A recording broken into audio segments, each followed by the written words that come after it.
அதாவது ராவணன் என்ன பண்ண, சிவ மந்திரத்தை சொல்லி கடுமையான தவம் செய்கிறான். அந்த தவத்துக்கு இறங்கி சிவன் அவனுக்கு காட்சி கொடுத்து அவனுக்கு வேண்டிய வரங்களை கேட்குறாரு. அப்போ அவன் என்ன பண்ணுறான்னா 3.5 கோடி வரங்களை வாங்குறான். அதாவது சிவன் 1 கோடி வரம் கொடுக்குறாரு, அது மாதிரி பிரம்மா 1 கோடி வரம் கொடுக்குறாங்க, அடுத்த உமையாள் 1 கோடி வரம் கொடுக்குறாங்க, கடைசியாக தேவர்கள் மேலோகத்து வானோர்கள் 1/2 கோடி வரம். இப்படி 3.5 கோடி வரத்தையும் வாங்கிட்டு வந்தவன் வந்ததும் சிவனை மறந்தான்.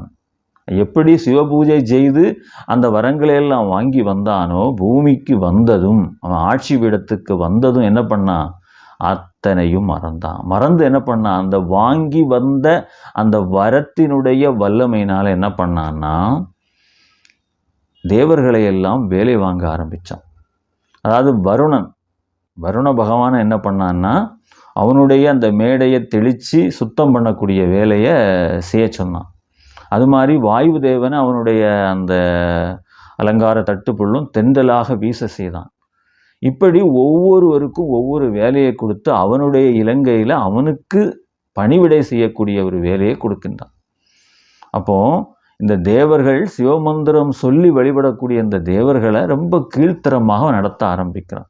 இதிலிருந்து அவனுடைய எண்ணம் முழுமையும் இருந்தது என்னன்னா, சுயநலம், தான் வாழ வேண்டும், அத்தனை பேரையும் அடக்கி ஆள வேண்டும் என்கிற அந்த ஒரு சிந்தனையில் சிவபூஜை செய்தவன் தான் ராவணன்.